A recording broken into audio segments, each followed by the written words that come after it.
FF. Hello, hello. Hi everyone. Welcome to Bitches on Comics. I'm one of your hosts, Essie Fleenor. Sarah Sentry is another host. She should be here at some point. You know how technology is. Who knows?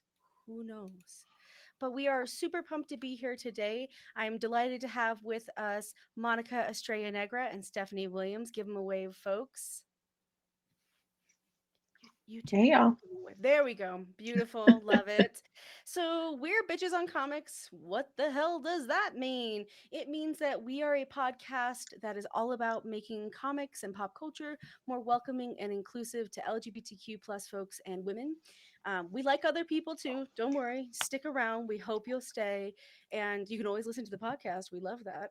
Sometimes we get notes from people who are like, hey, I'm not your demographic, but hey, I still like you. And we're like, yeah, we like you too. It's cool, friends. Like, we don't actually care. So, welcome. I didn't know that was going to be the intro, but we're all just swimming along together. I got my fancy Wonder Woman socks that I turned into gauntlets. I say I made my partner do it like 10 minutes ago. And we are just so excited to be here at FlameCon today. And we're super duper pumped to be here with some of our favorite recurring guests. So, today we're going to talk about queerness in the Wonder Woman mythos. If you're like, that wasn't in the description, you're correct. We decided on that 2 days ago. So here we are, having chosen what our panel is on. Welcome to the very spirit of our podcast. Slightly organized, slightly chaotic. It's the perfect combination in my mind. Every Wednesday, Bitches on Comics comes out on all your favorite podcast platforms. And if you ever find we're not on one, hit us up because we want to fix that. We do a ton of interviews. We talk with all your favorite queer and women creators. And we also talk to a bunch of critics and people we just think are cool, which is like includes the people here today. And I do think I see Sarah has joined. So if whoever can add people can add Sarah, that would be fantastic. I would love that. In the meantime, we'll go ahead and start our individual intros, and then hopefully Sarah will be with us by the time it is her turn. Can I add someone? I don't think I can add someone. If I can add someone, someone hit me up in the chat, and I will. Oh, someone is hitting me up in the chat. Oh no, wrong Sarah. It might not be the right Sarah. Sorry, Oh it's Sarah with no. no. Oh, there's a Sarah C, but it's the wrong Sarah. Sorry, Sarah C. I called you out, and they were gonna put you in. So never mind, Sarah C. You are free. You are you are not you are not having to be in the panel today.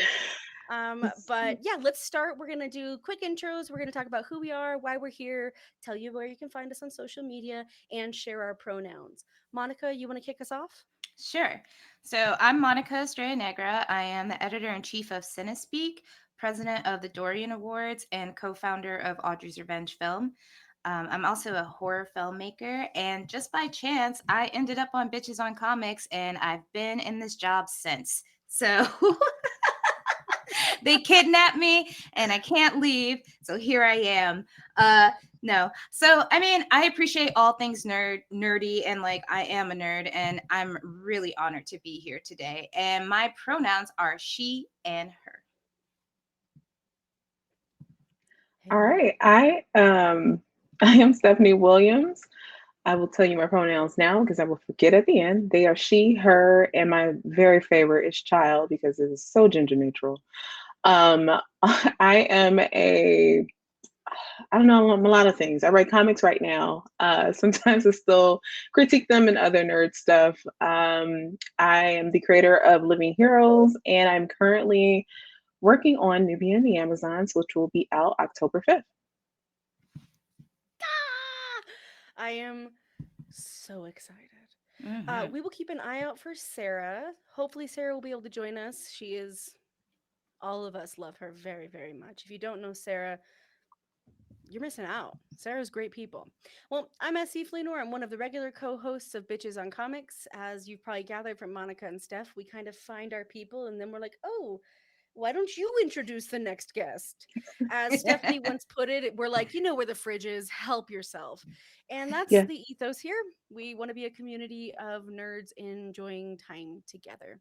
I Mm-hmm. am a writer and senior editor at LTS Editorial. Sara is here. She signed in as a guest. If you look in the general chat, whoever's doing technical, maybe you could help Sara get in. She is Sara Sentry, is her full name is in her thing. So hopefully we can get her in. No H in Sara for this Sara. And yeah, so I'm a senior editor. Ah, my beautiful Sara. I can see your face. Oh my god. Yes, we can hear you too. Hi. Hi. I'm not Hi. surprised that I'm the one that had a bunch of tech issues, but I'm glad to be here. How's it going, everybody? Sweet. We were missing Always you a a party. lot. Truly. Yes. Truly. Same here. I just We heard were you like, all saying such nice "Whoa." things to me, though, so I was just like, oh, I guess I should. I'm should just gonna show up ride and this not. out, actually. Yeah. Like, just keep it going. Just keep it going. Yeah. Yeah. I'm that's like, cool. I'm just gonna You're like, start "You know showing what? up with I'll like dark watch." sunglasses, like, oh, Sarah's not here. Maybe you should compliment her. Yes. Hello, everyone. Amazing. Sara, I why don't you go ahead and completely introduce just yourself? yeah, I was like, I completely just like jumped in on the middle of a wave. So I am Sara Beautiful. Sentry. I am a horror writer. I am the co-host of Bitches on Comics, which yeah, we talk to Monika and Stephanie all the time, and Essie is the co-host, and this is my favorite group of people. So to talk about Wonder Woman, who's one of my favorite characters, despite everything.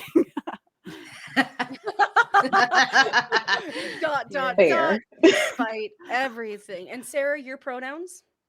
Oh, sorry, she, her. Lesbian. Amazing. She, her, lesbian. I'm gonna start using lesbian as your pronoun, and just for the record. This guy. So yeah, and finally, I'm Essie Fleenor. I am a writer and editor. I'm a senior editor at LTS Editorial, where I work with people to bring their books to life.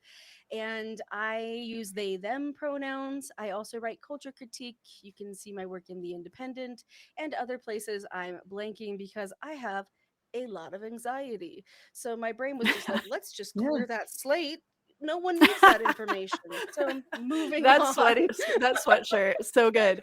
I sometimes get anxiety too, and this might help people like going forward. I just remind myself that anxiety is it's like I'm trying to convince myself that that it's not excitement, because excitement can lead to disappointment, right? So I'm always just like trying to make myself not be like excited, so I'm like, oh, it has to be anxious.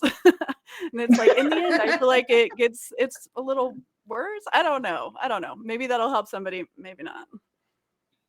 You know, It helped me. it's both, right? I think that's always a good point. If you haven't picked up, we also lovingly call ourselves the Feelings The Cry We Podcast. also call ourselves the Crying Podcast.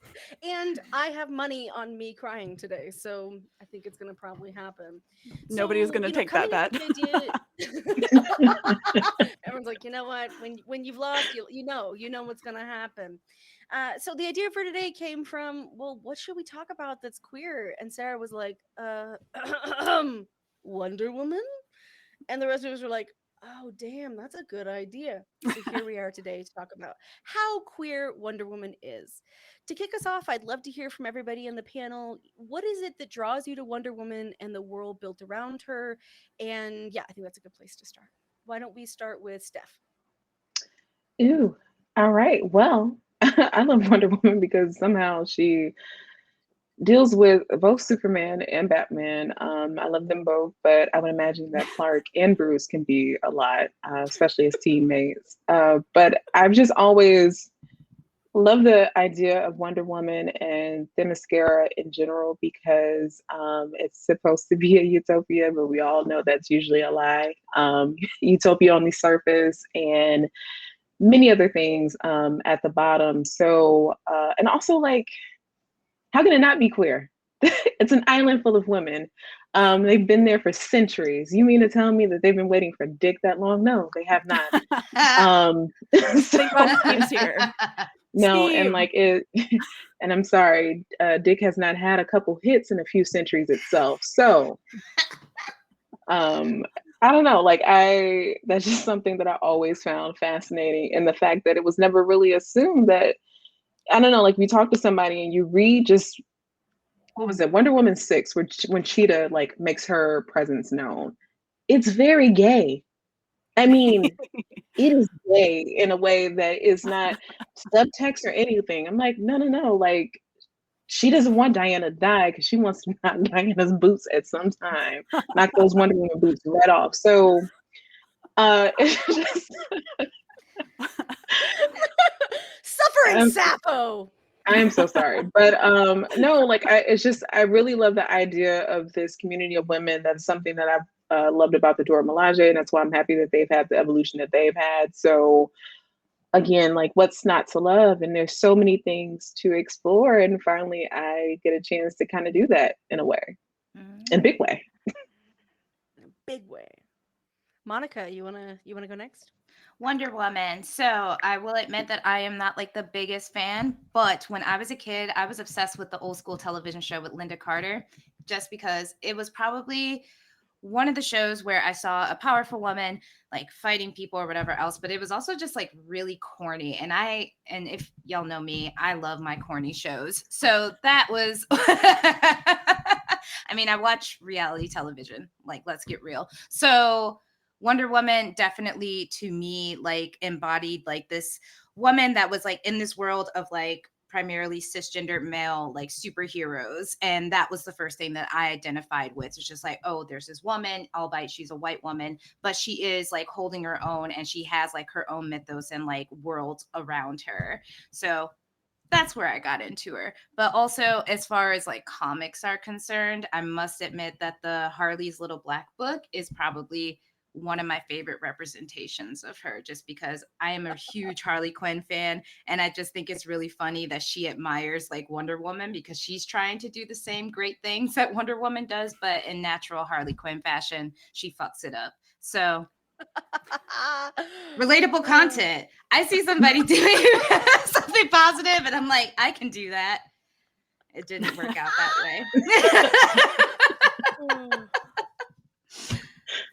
So yeah, Sarah. I have the longest history with Wonder Woman. I watched the Linda Carter show whenever I was a kid. That show is off the rails. Like that is one of the weirdest shows that has ever existed. Like anytime I jump back in to be like, oh yeah, let's revisit this for a while, and I act like it's just gonna be like whatever, I'll just put it in the background. There's like 3 seconds will pass, and I'm just like, what, where did this dolphin come from? It's like it's always something like that. There's literally an episode where she like fights a dolphin, but like, all right, I digress. Why not? As usual, I digress on this podcast, but I have been reading the comics for a million years. I loved comics as a kid. There was like a gas station from, sometimes there'd be Wonder Woman comics. It was, I think, kind of the Rocky years where there wasn't like a solid team and people were kind of being punished by, it's like back then, I think a lot of writers might have viewed Wonder Woman as like a character that you just couldn't do anything with. And it was right around like the Phil Jimenez run where I was like, oh, like this character rules. And like the queer subtext becomes like a lot more canon at that point for queer readers. I don't know if that's true for all readers, but for me, I was like, yeah, totally. Like, so you're going back to the mascara? Like, when's that happening? Like, just so excited, like, at the mascara. But yeah, that was my introduction. I've always loved her. I get that she's kind of this, like an iconic figure in a way that is good and bad for her, right? Like there's mistakes she can't make and things like that. But I think that that's remedied a lot of times by putting her with characters that can like be complete screw ups in like a fun way, right? So that's my history with Wonder Woman. Amazing. Yeah, I mean, I also watched the Linda Carter show because obviously that was the only redeeming factor in Wonder Woman 84, in my honest opinion, was the after credits cameo of Linda Carter. Wait, there's an after credits scene? There's an after credits scene, and it's Linda Carter as whatever the hero is. I'm sorry, I immediately cut it off. For reasons, we'll come back to it. Yeah, and so I don't even know when the first Wonder Woman comic I read was. It's probably somewhere in a Justice League something, or she swings in and punches Batman, or whatever beautiful thing she's up to that I love deeply.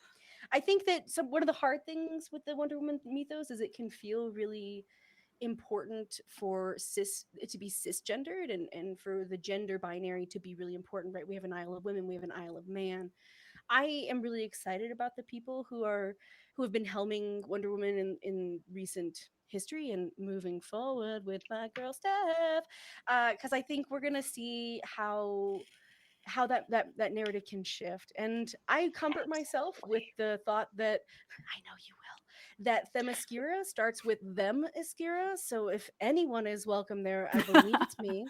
Oh. I also was gonna say, are we really gonna pretend that there are no trans Amazons? There's dick on Themyscira. That's it. I'm gonna stop there. There's dick on Themyscira if anybody wants it.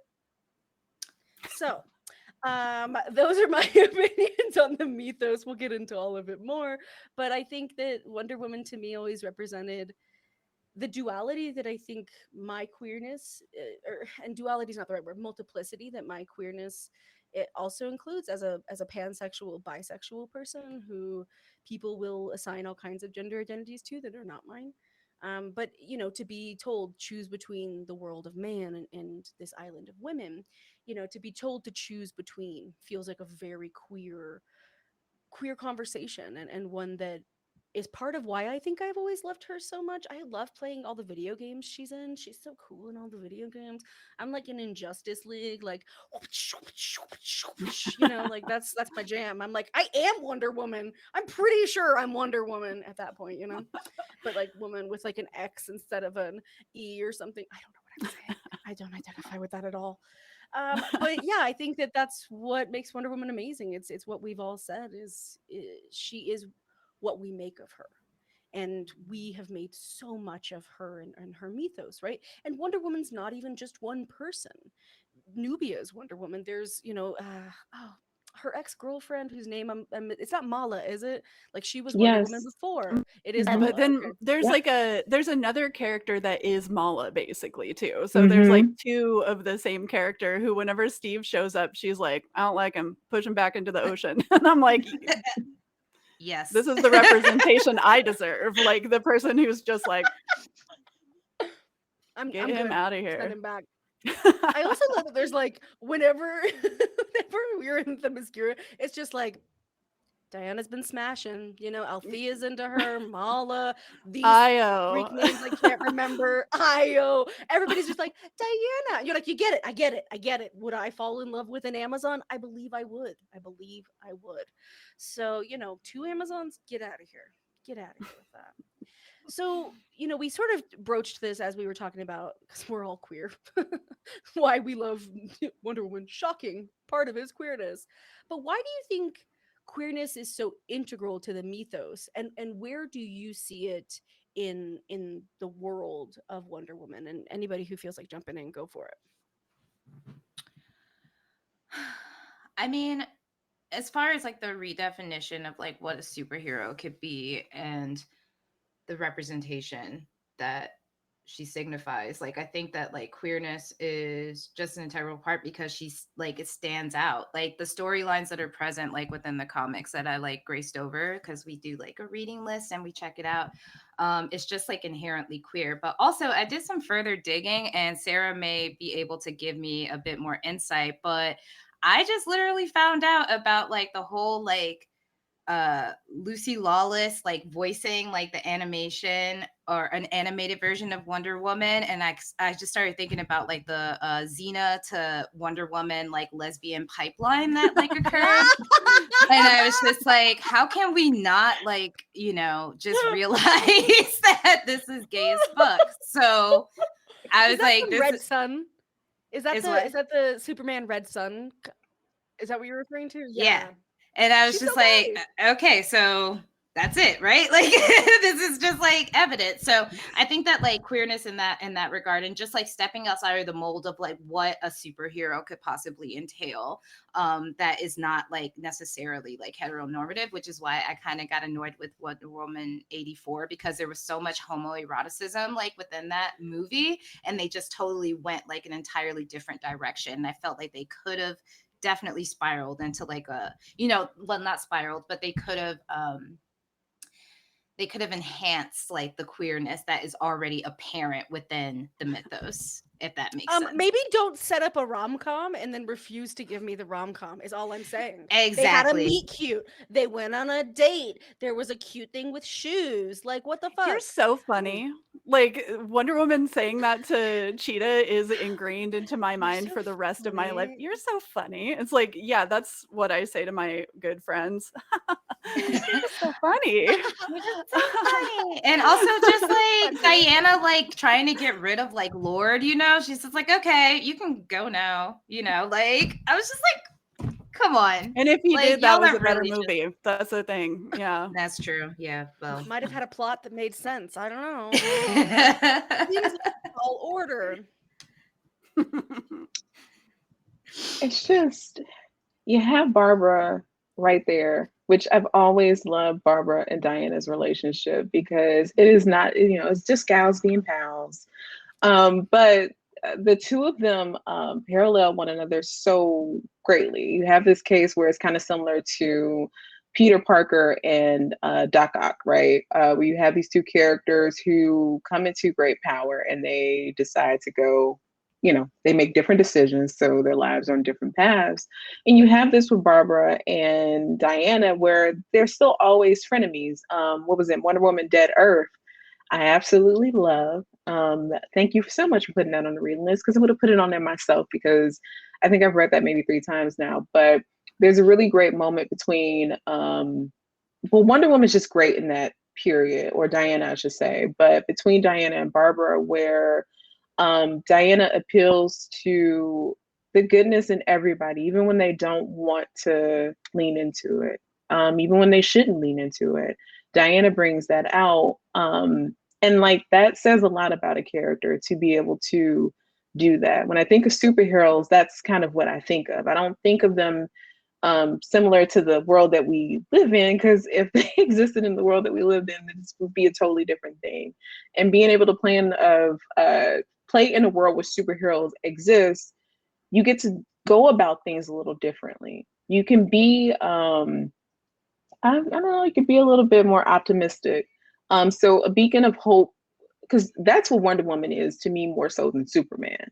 Because Diana, even though her mom tried to prevent her from coming to man's world and everything, it was still in her that I want to be over there. And that's just something I've always found fascinating about Diana, where you're doing good for people who have not meant you well. And to still be able to come back and extend that grace is something that is questionable at times, but also I think very important because, if the evil can continue to prevail, then why can't goodness be just as persistent? Yeah, that reminds me of the Gail Simone run that's on the reading list. And FYI, everybody, we'll tell you at the end where you can find the reading list so you can read along after the fact and listen to us again. What? I don't know. Maybe you'll want to.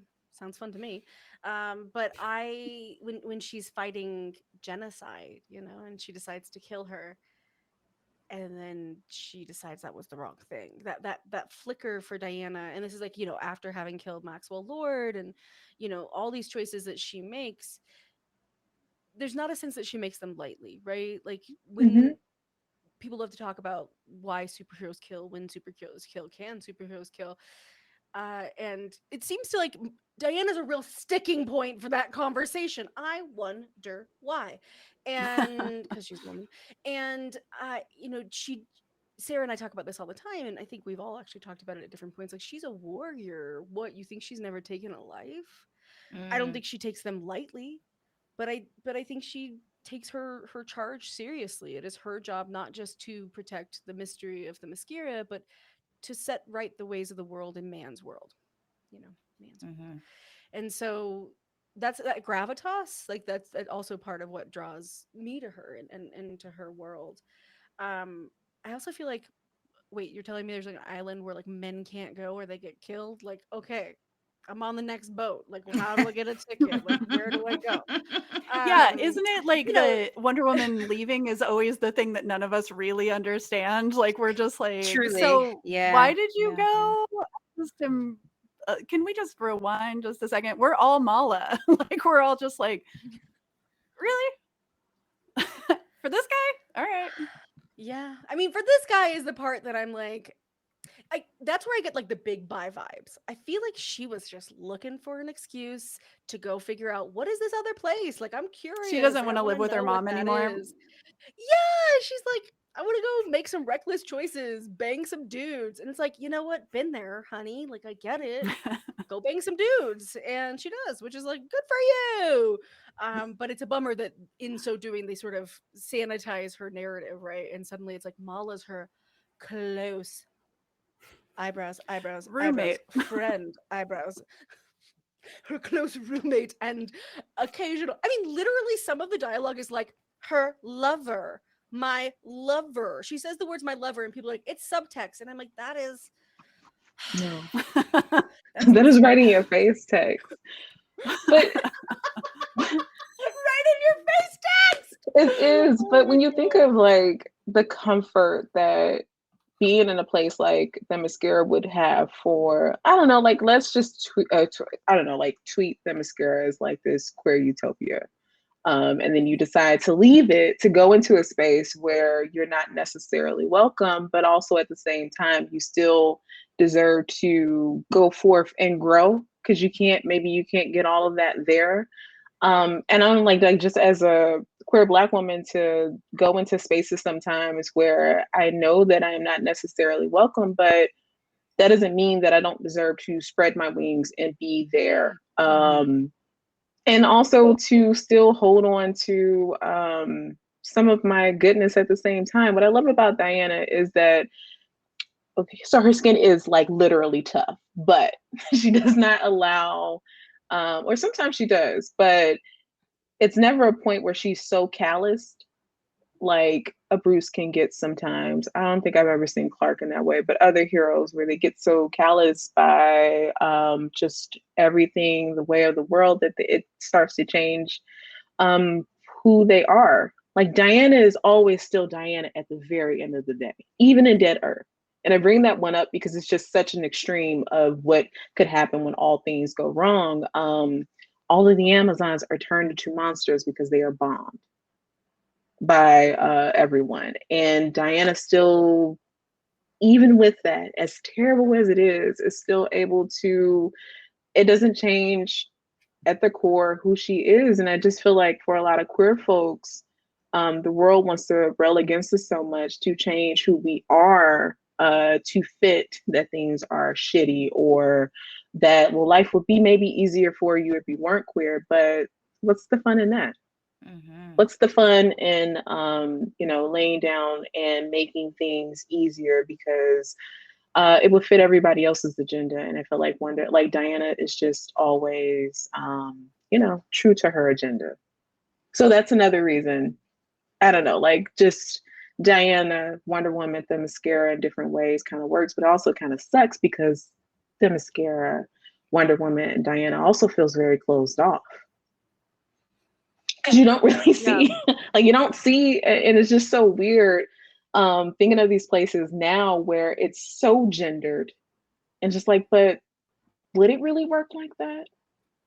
Like the Well of Souls, for instance, that's where women who have been harmed and have died terribly in man's world are there, and for a chance to be reborn again as an Amazon. Okay, so like, are they there because the well is like, oh, let me take a look at your genitals? Or is it a thing of we're just looking of the soul, right? Because what does that look like? And what does that say about who you are? And things that I feel like need to be explored and changed. And why I say the mascara is, utopia on the surface. But if it was that great, why would Diana want to leave? Why would anybody want to leave? And clearly, there's some shit happening there that obviously isn't all that great. The behind the scenes. Yeah. Yes. Yeah, I wonder if totally. some writer would maybe take us there in the near future. I wonder. Maybe. I wonder if that'll happen. I have no idea. Couldn't even tell you. What I think's interesting too about Wonder Woman is, she's just one piece of the queer pie, if you will. Yes. So, who are some of the other characters you all think of? We talked a Queer little bit about pie. Barbara Minerva, but I know Sarah has a million things she might. Queer pie, but I know you're going to want to talk more Barbara, so we can start there. But also, like, who else occurs to you when you think of the queerness and the mythos? But let's start My with mama. Barbara. Oh, okay. Yes. Sorry. I just knew Sarah would want to talk about Barbara, so I started there. I mean, yeah, this could have just been about Barbara because I am truly obsessed Yeah. with Barbara. It's like, what a weird character over the years, like such a strange character. As you mentioned, that first like Wonder Woman #6 where she first appears, like, oh, what a gay. And she's definitely the whole time just like, Diana, she's just so pretty. I hate her. And like the whole time I hate her so you're much I just want to like, kiss her face. I want to punch her lips with my lips, like, and like you just whole time, like, girl, God, you got it bad, man. Like, you should just like call her or something. But of course, it has to be like she's just so jealous. So it's like, yeah, maybe it's a that's thin line true, but between love and hate. it's pretty real. But that's day one. That's day one with like not Barbara. Like obviously it was Priscilla Rich, but because there's been of the cheetah, but it's like day one of the cheetah. Yeah. And so over the years, like their interactions have always been like that. And I love Cheetah because I think that she just isn't given she's queer in the comics now. So that's a canonically queer character, which we really have to like hold on and grab. It's like anytime there's like queerness in a Wonder Woman comic that's canonical, you're just like, this is mine. Like you can never take it away from me. Because it's so often people are like, that's not gay. And you're just like, okay, well, I guess I just read a different comic than you or whatever. But yeah, I think that Barbara's relationship with Wonder Woman isn't just something where we're like titillating, which it is a little bit. But there's just something really serious about their interactions because she is like, when she comes back in the 80s in admittedly one of the most problematic stories I have ever read in my life, because Barbara's whole thing of being like a British archaeologist and like going into like Africa, like the like countries of Africa, like they never are very specific about where so they're just like, well, it's like over there and tribal stuff, and you're just like, the face that you make is very tense whenever this is happening. But even in those times, Barbara is like so brutal, such a brutal character when she actually gains the power of transforming into a cheetah. And there's so much commentary around like sexism and women, like white feminism, basically women who try to get involved in like these male dominated spaces and then become like as bad as the people who blocked them out, So I think that like there's so much commentary there. And then going forward, even like there's so much more commentary with the relationship between those two. So it's like, even if it's not queer, it's queer because of the way that Cheetah and Wonder Woman are just like evenly matched.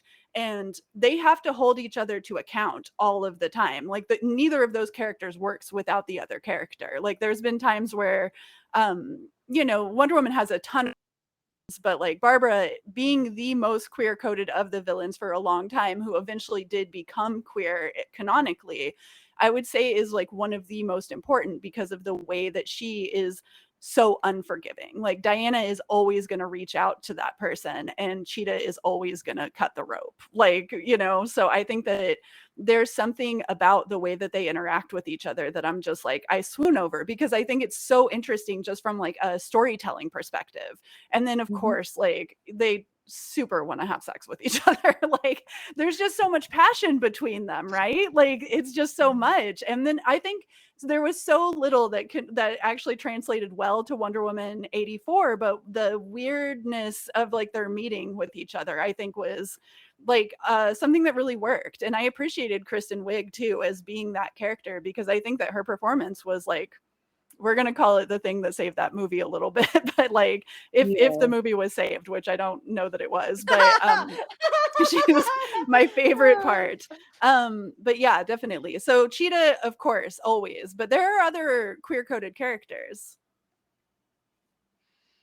Yeah, I love Philippus and Hippolyta, like the idea of those two like general queen. Oh my god, sign me up every day of the week. And then the way Philippus Yeah. is like really like so like this general is badass and then is like so soft with Hippolyta when she is in pain and when she's worried about Diana in I think in the True Amazon when Hippolyta, I'm going back and forth because I can never figure out what the actual pronunciation is, and I'm like, wait, Lovecraft It's fine. Country. So it's a name. Google it. The way when she feels in Wonder Woman: The True Amazon by Jill Thompson when she has to eject her child from Themyscira. I believe that's where we see one of the moments where Philippus comes to her and is just like, oh, babe, oh, that's our kid. Like shit. I'm sad. It's your kid. It's our kid. It's a kid. Like this is bad, but like also it's gonna be okay, or is it? And their relationship is super duper sweet. I really enjoy it. Who else do you all think of in the queer canon and or queer hour canon in Wonder Woman? I mean, I'd like In to the go back to Harley's Little Black Book if possible, Yeah. especially with Please, just please, like please. Harley Quinn's like emulation of her, because I feel like Harley Quinn has this trend of being overly obsessed with other like women. Like she wants to She likes like them big.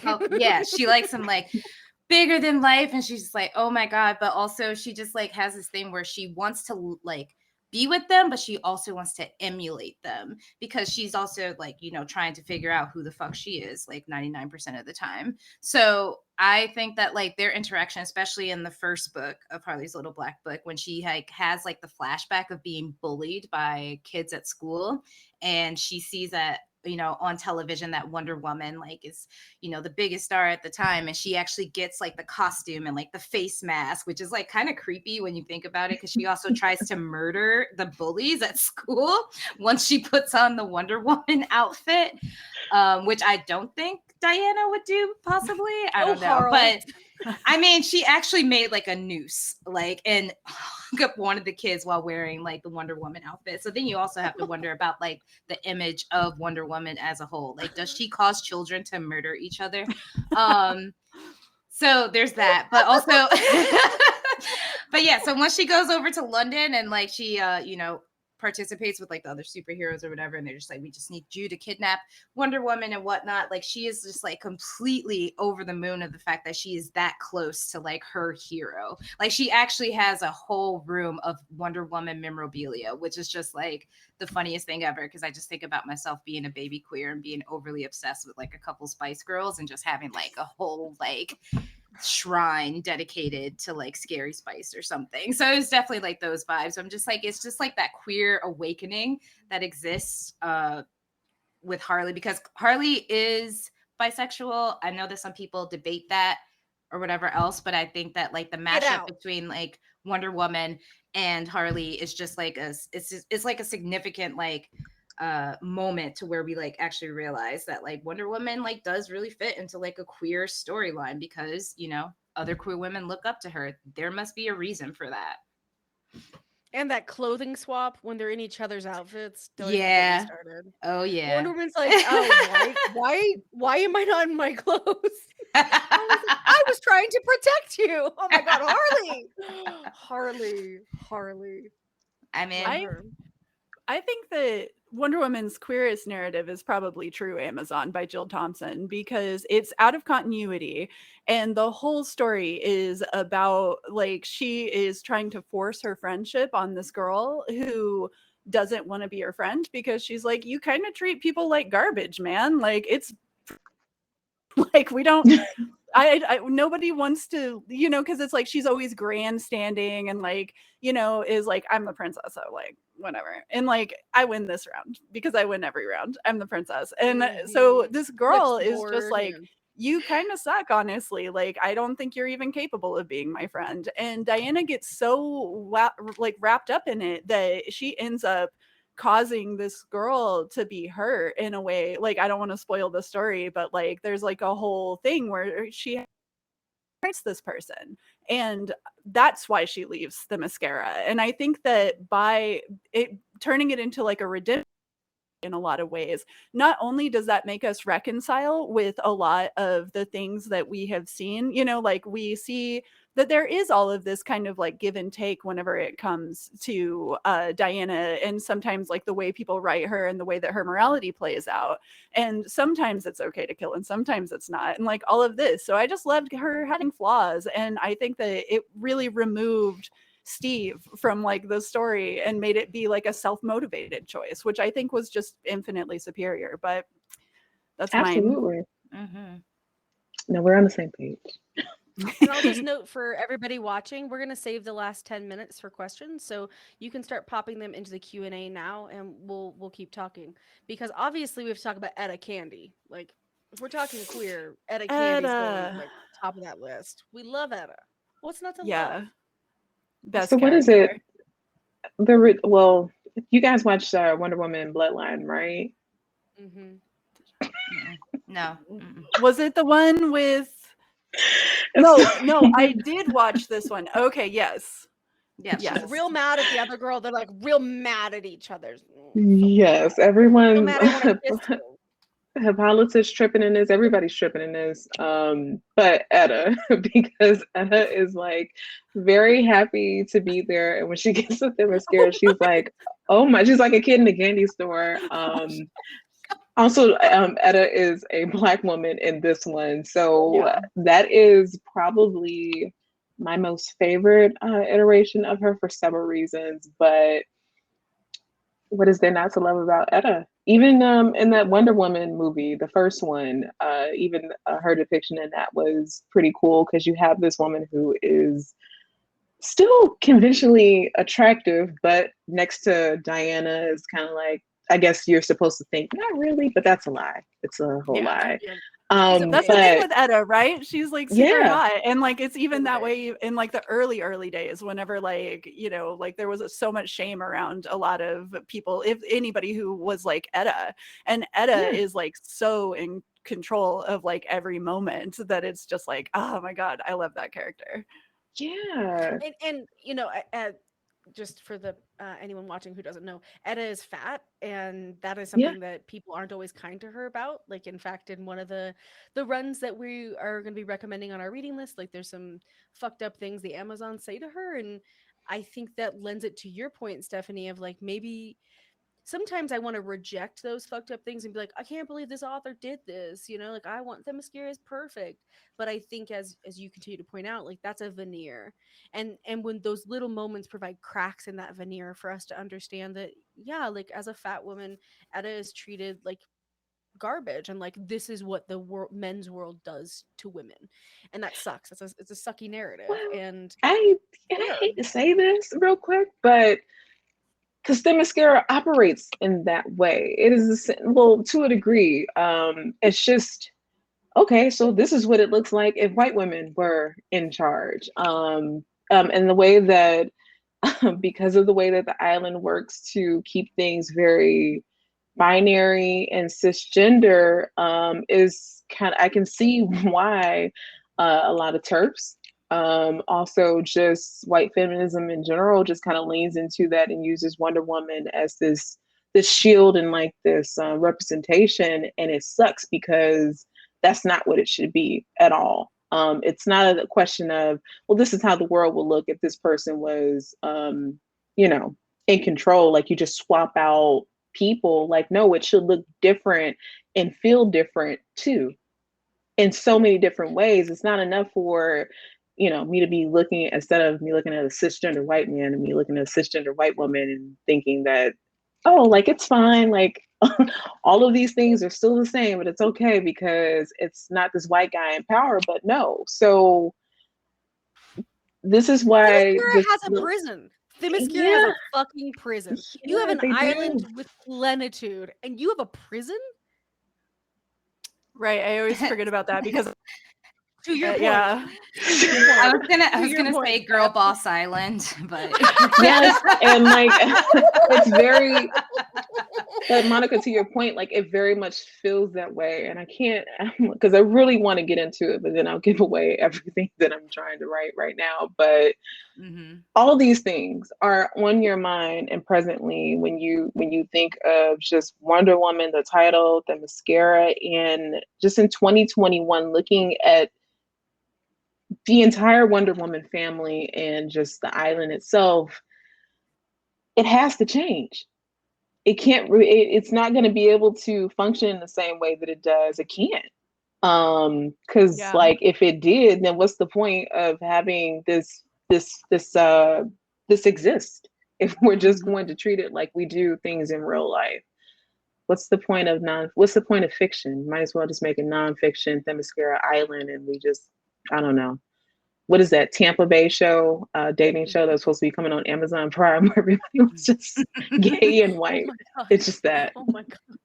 I mean, yeah. I think too, this is a great time to talk about Nubia, who has had some queer representations in the comics, and I know I just want to open that up because I think we all love Nubia. Yeah, I would hope. Because if not, then I'm Yeah. gonna have to look Get at the all of fuck you out. sideways.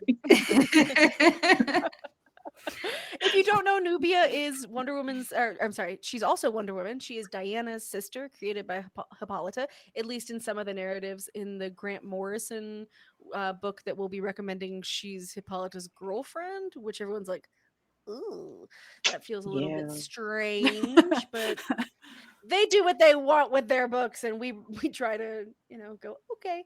And then Nubia also was created from clay, the idea being Diana was formed from white clay and Nubia was formed from black clay.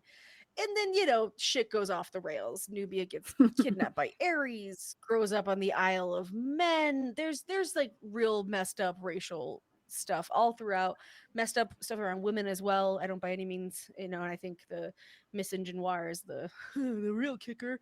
But I think Nubia has become something new, especially recently. I'm thinking both about your upcoming Nubia and the Amazons, but also in Wonder Woman Black and Gold, we get to see Nubia show up for a race, and she and Diana get to be really competitive in a very uncomplicated way, like siblings would be. It's a very sweet run. Thank you for that story, Stephanie. Absolutely Of love it. course. Thank you. And I also think with oh yeah, Nubia Real One, which is by LL McKinney. In that, Nubia is attracted to a young boy. She's a young teenager, but she's raised by two black moms, and one of them is an Amazon. And I think it's the comic that made me decide that maybe I do want to be a parent. Like I just wept from page one. I immediately texted Steph. I was like, Steph, should I have kids? Like, is Nubia a real one telling me to have kids? And she was like, maybe. It very well might be. But I'm curious for you all, where do you connect with Nubia and her queerness or the queerness around her? I have to plead the fifth on this one because I'm like, Steph has stuff going I will on. listen. So Steph, Yeah, I'll leave. Yeah, but I'm very interested to hear what you all say because yeah. I'm excited to get more into the character because I really don't think that she's been explored even remotely enough. Like this is one of those characters that famously has been kind of dropped, like the ball has been dropped, So seeing some people are writing Nubia these days, it's just nice because it's like, thank God, it's been forever. Her story is actually really interesting even from the beginning, even though there's issues with it. I think that she's really fun. She's a cool character even from the start. Mm-hmm.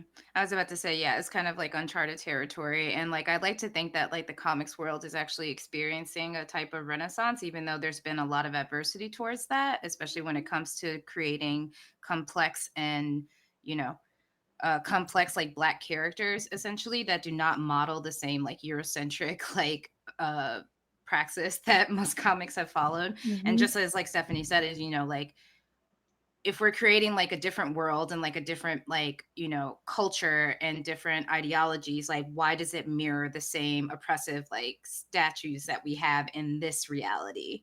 Correct. So I mean, as far as Nubia the character, and I did some like reading up on like how she was supposed to be introduced like on the television show like back in the day, and they just kept like moving it around, like speaks to like the invisibility of like relatable Black characters within a certain comic world. So I mean, the future is unwritten as far as I'm concerned. But also Steph is about to take it to new levels, so which is like, even though she's pleading the fifth, but I'm super excited. well, I think I can't. Let me see what I can say. Nubia is interesting because of the lack of history, yet the fandom is there in a way. Like she's been in comics or she's been in all the TV stuff or animated things. So I don't know, like she's just such a unique character, but one that I hope that when folks start to think of her, they don't think Diana first. They don't think Wonder Woman first. Like they think Nubia. Because unfortunately, a lot of these Black characters, when they're either tied to a mantle or kind of have like this white analog, then they just get lost in the shuffle and people just kind of write them off because they think that they're just the Black version, but that does not exist. Wonder Woman, not Wonder Woman, but Batwoman Season 2 is one that I highly recommend to folks because that is how you treat a character who is taking the mantle from a white character, and then as writers treating that character like, oh yeah, she's Black, so the world and everything that she does is going to interact differently with her, and this is how this is going to look. Also, she's a queer Black woman, so I took a lot of inspiration from that because Nubia is now queen. That was Hippolyta's place. She's not going to rule in the same way that Hippolyta would. I know that the Amazons, as far as like racial dynamics or ethnic dynamics, are not necessarily the same as they are in man's world, but some of these Amazons have been in man's world. Nubia is one of them. So you don't think some of that didn't rub off on her? So, and wouldn't have some type of effect. Also, to assume that there isn't some type of hierarchy still in Themyscira is something that's been very interesting, because why would that not exist? Yeah, so before I go off and like get fussed at, there's just a lot. And it's just crazy that Themyscira, Wonder Woman, Diana, all of these characters have existed for 80 years now, but we still don't know the island like that. We just still really don't know them like that, know it like that, and how dirty and ugly it can get when it's not God's playing and messing things up. It's dirty and messy because the people there are making it dirty and messy. So well, and I think so many things. We have one question, and I think it really fits with what you're saying here, Steph. And we've all danced around it. We've got 3 minutes left. So before we go into that question, I just want to let you know you can find Bitches on Comics on social media at Bitches on Comics. If you want to check out our reading list, go to bitchesoncomics.com and click live at FlameCon. The top is the ad for this session, and the bottom is the reading list. It's the Wonder Woman reading list, and then some other comics we think you might enjoy. If you have any questions for us, we're an advice podcast. We also do interviews. So you can always be in touch. Shoot us an email at b.tchesoncomics@gmail.com. I am a champion at that email now. But here's the question we're going to talk about for the last few minutes till they kick us out. Thank you, FlameCon. So, do you have thoughts about how the frame of Themyscira has been utilized to uphold a binary and a cis normativity surrounding its life as a heavily gendered space? We have thoughts. You've heard some of them. It's obviously one of the first things I said because as a non-binary person, I can find these conversations really challenging. A lot of like, wait, where would I belong? But I know Steph, you've talked about it a little bit. I didn't know if Sarah, Monica, you had anything you wanted to add at this point, or I can go off, whatever works. Why don't you talk about it, Essie? Yeah, or I yeah. please I was do. about to say, like, as a cis person, I feel like I just like, so. Well, I love you all. You're very, very kind. Yeah, I mean, I hate it. I think it's bullshit. I don't believe that Themyscira is filled with cis women. I don't believe that any society that has been matriarchal has ever been completely dominated by cis women. I think that those narratives have been erased purposefully over time and continually. And I think it lends that lends itself to what Steph has been saying about there's something amiss in Themyscira, right? Like we laugh about it, we talk about how we'd love to go there, but would my genderqueer partner be invited? Would my non-binary self be invited? Would I have to have my genitals checked? Because I don't want to be part of a community where that's important. And I think it's really important to think about that. None of us are trans women, and I think that the treatment of trans women is particularly terrible in the world and in our country. And how would that change on Themyscira or not? Why is there a queen of Themyscira? Why is there a hierarchy? Why do all of these things exist if Themyscira is so perfect? And I think the answer is it's very far from perfect, and it hurts. It hurts to hear people talk about it in that way, where I have to choose if I belong in man's world. Fucking excuse me? And you think that men run all this shit just because we're not on your perfect little island? Bullshit. Men do not run it. You know who runs it? Non-binary people. That's my opinion. Thank you all so much. That's Yeah. it. That's our time. This has been incredible. Please come join us on our podcast every Wednesday. We have episodes come out on all your favorite podcast platforms. We do interviews, questions. Hit us up. Again, you can find the reading list on bitchesoncomics.com. FlameCon, thank you so much for having us. This has been delightful. Monica, Sarah, Stephanie, you're my faves. You know it. And you know what? People who joined us today to watch and listen, you're my faves too.